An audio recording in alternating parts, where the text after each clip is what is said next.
বন্ধুরা এই কড়াইগুলো যখন কাঁচা অবস্থায় থাকে তো আমরা তখন ছোটোবেলায় বাদার মধ্যে গিয়ে কাঁচা কড়াইও খেতাম। তো এরপর কেমনভাবে মুখ কড়াই বানাই পুরো ভিডিওটা তোমাদেরকে দেখাবো। তো পুরো ভিডিওটা দেখতে থাকো, তাহলে জানতেই পারবে যেই মুখ কড়াইটা আমরা খাই তার পিছনে কতটা কষ্ট করতে হয়। কুড়িয়াইশ ব্লগে তোমাদের সবাইকে স্বাগত। আশা করি তোমরা সবাই ভালো আছো।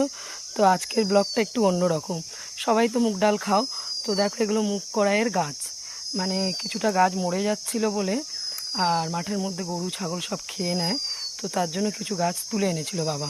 তো এই গাছগুলো তুলে এনে এর থেকে কড়াই ছাড়ানো হয়েছে। তো এইগুলো মুগ কড়াই এভাবে রোদ্রে দিতে হয়, ফার্স্ট টাইম 2-3 বার রোদে দিয়ে তারপর ভেঙে নিতে হয়। তো তারপর পরপর কীভাবে স্টেপ বাই স্টেপ মুগ কড়াই বানানো হয় তোমাদেরকে দেখাচ্ছি। তো পুরো ভিডিওটা দেখতে থাকো, তাহলে জানতেই পারবে যে কিভাবে মুগ কড়াই আমরা তো কিনে খাই, কিন্তু এর পিছনে যে কত খাটনি আছে সেটা কেউ জানি না।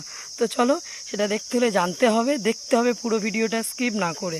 স্টেপ বাই স্টেপ রোদ্রে শুকোনোর হবে কড়াইগুলোকে ভেঙে নিতে হবে। মা দেখো কড়াই ভাঙছে, তো বুঝে মারতে হবে যাতে কড়াই গুঁড়ো না হয়ে যায়, শুধু ওপরের ছিলকাগুলো ভেঙে যায়। দেখতেই পাচ্ছ তোমরা, মা এভাবে ছোট্ট একটা বাঁশের সাহায্যে মুকুট টাইপের করে নিয়েছে।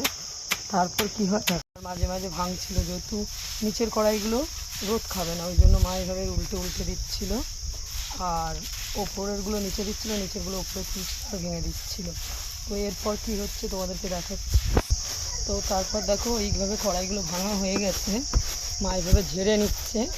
এখানে দেখতেই পাচ্ছ কড়াই আর তুষ একসাথেই আছে, এর মধ্যে কড়াই এইভাবে ঝেড়ে ঝেড়ে নিয়ে দেখতেই পাচ্ছ ঝেড়ে ঝেড়ে এইভাবে বেরিয়েছে এই কড়াইগুলো। আর মা এখান থেকে নিয়ে এই রাখছে, এগুলো এখন ফ্রেশ হয়নি, কমপ্লিট হয়নি, আর এইগুলো একদম ফ্রেশ করে নিয়েছে। তো তারপর এইগুলোর পরে আবার এগুলোকে ভাঙতে হবে, ভেঙে আবার ঝাড়তে হবে। তোমাদের পুরো ভিডিওটা দেখাবো, বুঝতেই পারবে কিভাবে মুগ কড়াই বানানো হচ্ছে। কড়াই মুগের ডাল তো আমরা খাই, কিন্তু এর পিছনে যে কত খাটনি আছে অনেকে হয়তো জানো, অনেকেই যারা চাষ করো তারা জানো, সবাই জানে না। তাই বলছি, আমি নিজেও জানতাম না যে এর পিছনে কত খাটনি আছে। কিন্তু এই ডাল বানাতে গেলে প্রচুর খাটতে হয়, মানে ধান চাষের থেকে তো আমার মনে হয় আরও বেশি কষ্ট।